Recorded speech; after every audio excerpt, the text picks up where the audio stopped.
Ooh. The Chicago Epileptic 10-inch sliding miter saw. It is absolute crap. But I had to have something here.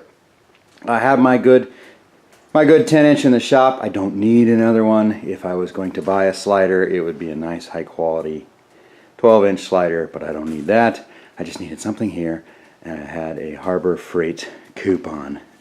I was able to play with one in the store. Slide mechanism felt like old trolley wheels on a logging railroad, and the whole thing bent and twisted and whatnot. But I just need to make a bunch of repetitive cuts and leave it out here, and this fits the bill. I couldn't deal with packing my good one back and forth. It's just a matter of time for something gets bumped, right? Basically what I'm saying is I fully understand this thing is Chinesium crap, but it's what I needed. Let's get her open.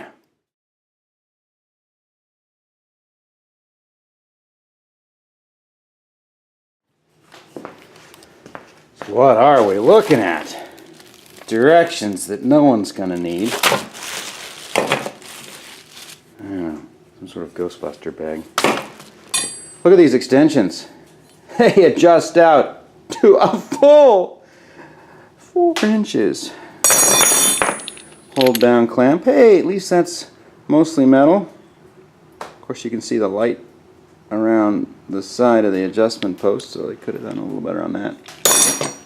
Hasn't AVE ruined all of us?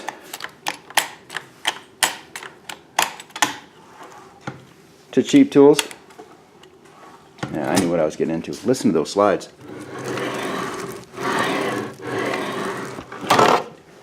It's quality. No, it's junk. I know it's junk. I paid $80, $88, something like that. It's gonna be wide enough to cross-cut, basically use it building this house, and if that's all it survives, hey, it was worth it to keep that much wear and tear off my good one. Poor man's radial arm saw. I don't know. We'll see how she works. I was gonna team up. Nice sticker. Look, they even got fake rivets on it, so it looks like it was riveted down. I was gonna team up my craptacular saw with Harbor Freight's top of the line 10-inch Admiral saw blades. I will say the damn thing is sharp.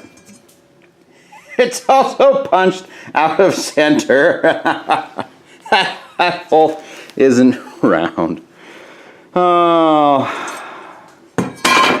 quality all the way around. Let's get that blade on there, shall we? So, held on by an Allen wrench, an Allen key, and again, you know it's a top of the line tool when your blade is held on with a bolt that's small. But they do have at least a little slot that you can access it.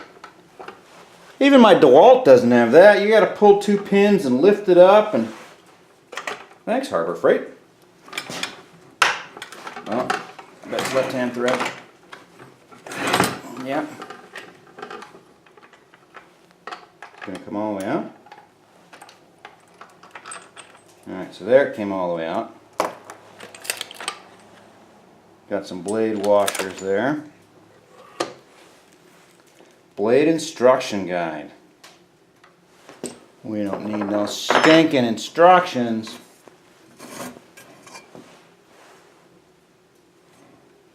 Think I should put it on the right way around?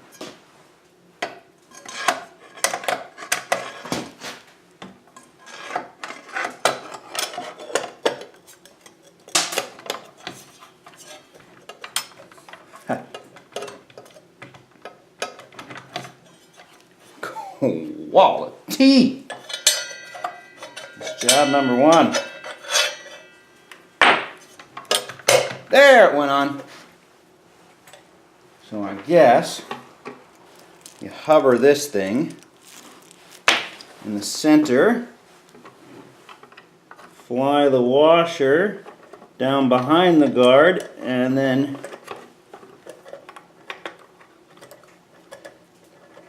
This is lefty tighty righty loosey.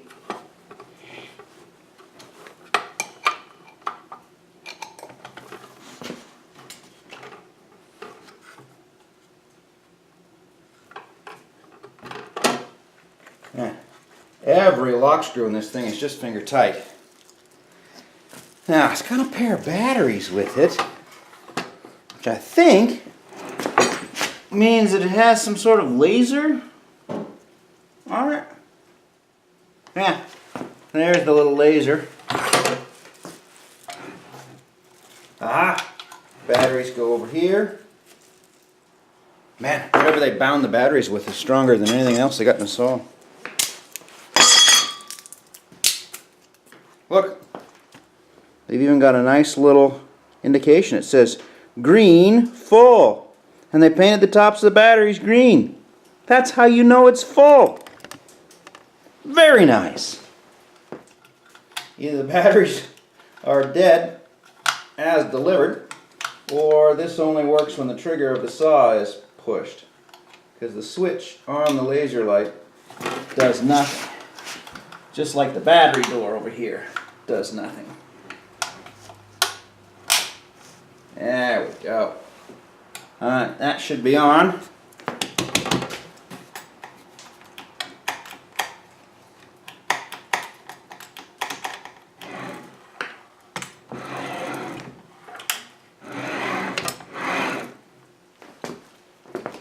Just take it for a test cut.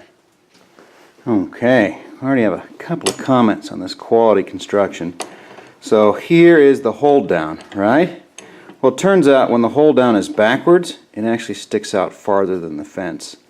Maybe 1/8 of an inch, so substantial amount. So you're going to have to remove it. Because if you had anything you were cutting that was relatively tall, even like 2x4s, this is going to get in the way. Certainly rough dimension, full width 2x4s. It's going to get in the way of it, and it's going to hold you back, so that's bad. And then you'll notice this little adjustment knob is already broken off.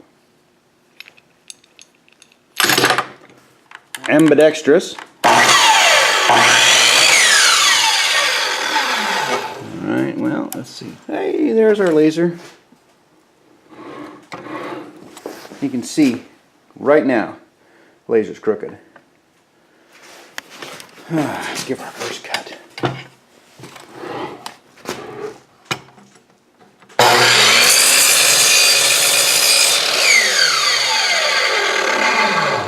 See there?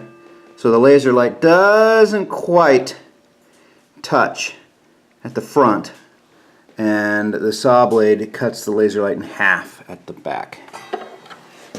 Now it is adjustable right here, but that's going to mean taking this screw out and shimming it probably with pieces of paper underneath. That'll be the only way to get that taken care of. And it doesn't, it just runs. So you're going to leave it on all the time. But it's not too loud.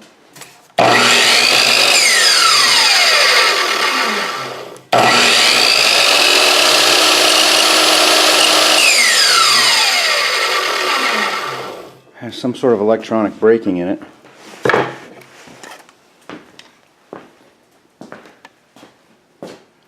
Dust collection doesn't work very well, but then it doesn't with any of them, so you can't really fault that. Well, we've had a chance to use it, and it's both better and worse than expected.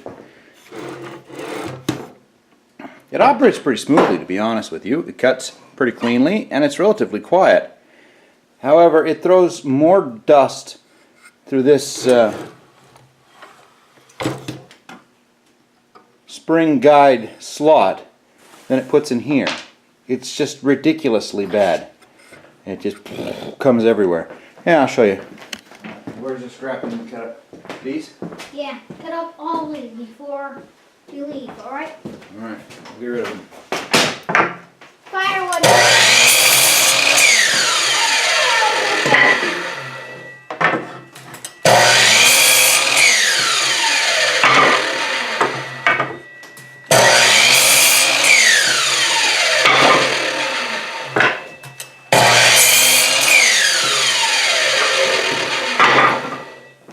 yeah, it's a mess.